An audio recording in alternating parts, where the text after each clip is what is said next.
What if I told you that the most powerful weapon you possess is silence? In a world that often equates noise with authority, it is the quiet soul, those who know the weight of unspoken words, who truly holds the advantage. As Marcus Aurelius once reflected, you have power over your mind, not outside events. Realize this, and you will find strength. Imagine a character named Elara. A woman of few words in a bustling corporate world, she often found herself surrounded by bold voices asserting dominance through shouting, bright expectations, and passionate arguments.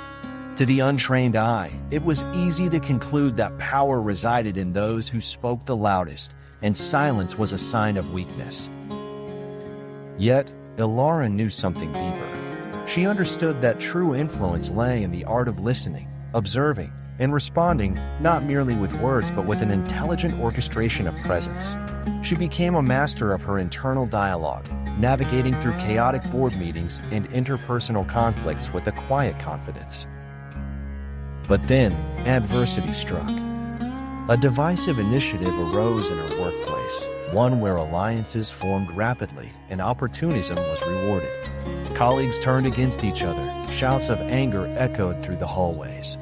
Elara watched as manipulative voices distorted the truth, using half-truths as weapons. It began to gnaw at her, the discomfort of watching fabrications flourish. One late evening, alone in her office, Elara mulled over her options. Should she confront the inaccuracies?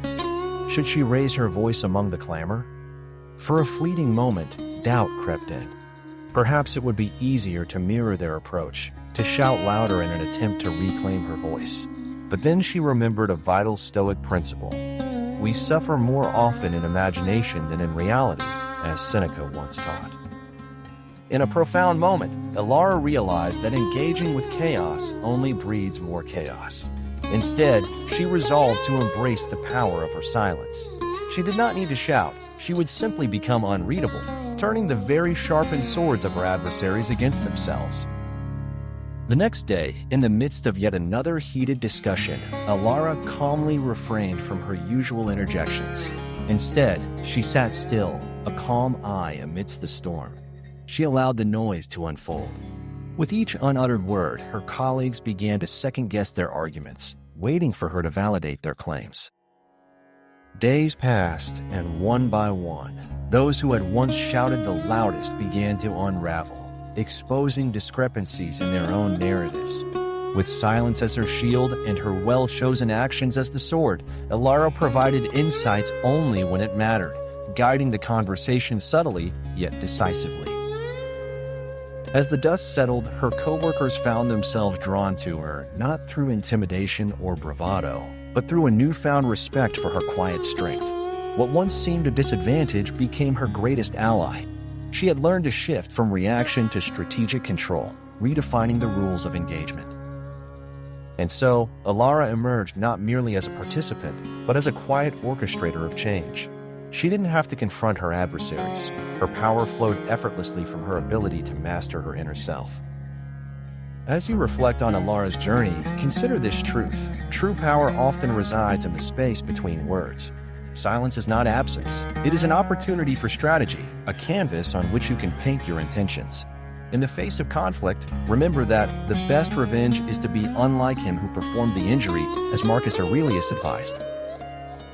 So, the next time you find yourself in the clamor of discord, ask yourself, what can silence reveal to you about strength? What can you master without uttering a single word? The journey of self-mastery doesn't mean denying your voice. It means knowing when to wield it wisely, allowing the stillness to guide you toward deeper understanding and quiet dominance. In the game of life, the smartest player knows the value of silence. Embrace it, cherish it, and watch as it transforms your path forward. What will you choose to say or not say today?